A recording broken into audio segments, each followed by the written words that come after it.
Welcome, dear listeners, to today's intriguing tale. We hope you enjoy a relaxing and engaging time with us. In a poor rural village, where life was so harsh that it was said, dogs eat stones and chickens eat gravel. Young men often left their hometowns to seek work abroad, mostly through labor export programs. Khan was no exception, though not a close relative. Lam, a neighbor, called Khan uncle, because their families lived side by side and supported each other through thick and thin. Khan's wife, Tui, was nearly 30 years old. Lam called her Aunt. Aunt Tui wasn't particularly beautiful. She had a slightly plump figure and tanned skin, but she made up for it with her well-endowed chest. Tui worked at the local radio station, so she didn't have to toil in the fields like other women her age, which allowed her to dress more stylishly. Ever since Khan married Tui, Lam began to notice her. Thui's job at the radio station meant she dressed better and looked more appealing than other women in the village. After being influenced by his friends to watch adult films, Lam also started sneaking around to spy on women bathing in the evenings. On moonlit nights, he and his friends would often go peeping. One morning, Tui cried heavily as she saw her husband off at the airport for his 3-year labor contract abroad.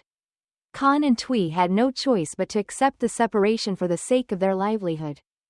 With her grandparents living far away and her husband gone, Tui, aside from her work at the commune, opened a small grocery store at the village entrance. The income was meager, but it was something. The couple had agreed that Khan would work in the Czech Republic to save money. The night before he left, they spent hours talking and making love. Khan poured all his energy into satisfying Tui, as if to make up for the loneliness she would feel in the coming years. He encouraged her not to be sad, assuring her that 3 years would pass quickly, and they would have enough savings to build a better life together.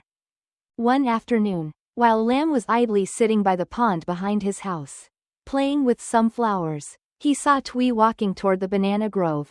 Curious, he followed her. From a distance, hidden behind the longan trees, he saw her squatting. Wow, she's not wearing underwear, Lam thought. His curiosity piqued. He crept closer, climbing a longan tree to get a better view.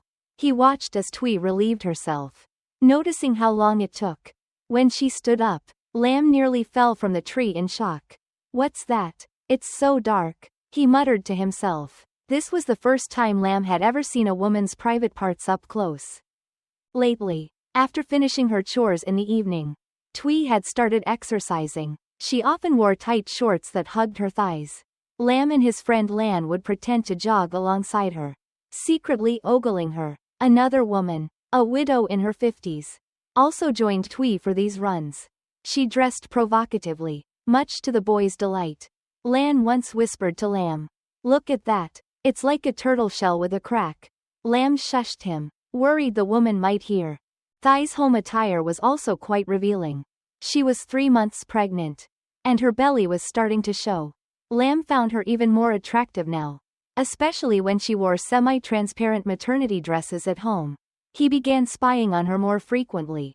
One day, while Lam was at home, he saw Tui visiting his mother, Mrs. Dow. Curiosity got the better of him, and he peeked through the window. Tui sat directly opposite the window. About 3 meters away, she wore a short, strappy maternity dress and, unaware of Lam's presence, sat comfortably without underwear. Lam's eyes widened as he saw everything. Wow, it's so plump and smooth, with just a few strands of hair, he thought. When Tui crossed her legs, Lam noticed how pink and inviting she looked, unlike the women he had spied on before. As he listened to their conversation, he heard Tui confess to his mother, "Ever since I got pregnant, my desires have been so strong. I have to take care of myself 2 or 3 times a day." Lam's teenage hormones raged as he imagined Tui pleasuring herself. From that day on, Lam began drilling small holes in Thui's windows, just big enough to peek through without being noticed. He thought to himself, if she's doing it 2 or 3 times a day, maybe I'll get a chance to get close to her. With her husband away and her old phone unable to support video calls, Tui missed Khan dearly. She wanted to video chat with him in the evenings, but the poor connection made it impossible. Khan, understanding her needs, sent money for her to buy a computer with a camera so they could chat online. Twee, unfamiliar with technology, remembered Lam, who was home from university for the summer. She asked him to help set up the computer. One evening, while Lam was watching TV, his mother told him that Twee needed his help with the computer.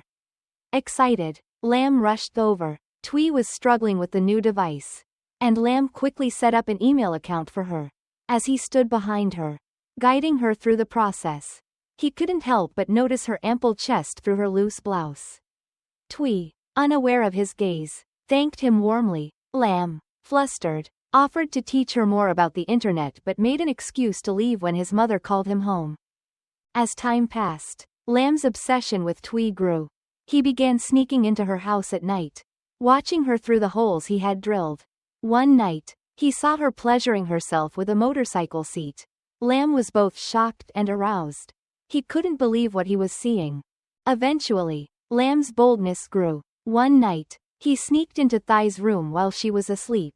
He kissed her intimately, and when she woke up, she was initially shocked but soon gave in to her desires. Their secret affair began, with Twee often inviting Lam over under the guise of helping with chores.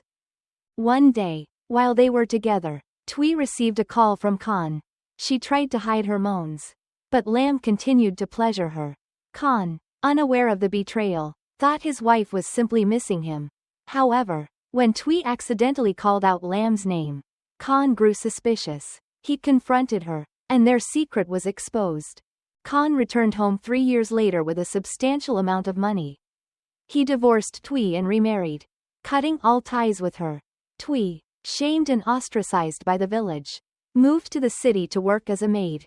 Lam, too, left the village, only returning occasionally to visit his parents.